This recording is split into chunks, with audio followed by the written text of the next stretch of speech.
The student is in the university. Ɗalibin yana cikin jami'a. The student is in the university. Ɗalibin yana cikin jami'a. The man is in the mosque. Mutumin yana cikin masallaci. The man is in the mosque. Mutumin yana cikin masallaci. Where is the businessman? Ina ɗan kasuwar yake? Where is the businessman? Ina ɗan kasuwar yake? He is in the shop. Yana cikin shago.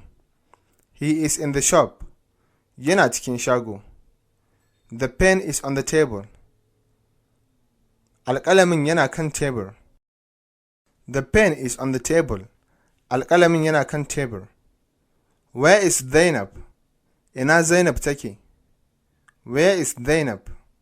Ina Zainab take? She is in the room. Tana cikin ɗaki. She is in the room. Tana cikin ɗaki. Where is the paper? Ina takardar take? Where is the paper? Ina takardar take? It is on the table. Tana kan tebur. It is on the table. Tana kan tebur. Where is the teacher? Ina malamin yake? Where is the teacher?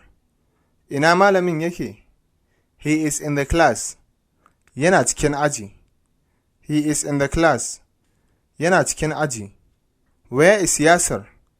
Ina Yasir yake? Where is Yasir? Ina Yasir yake?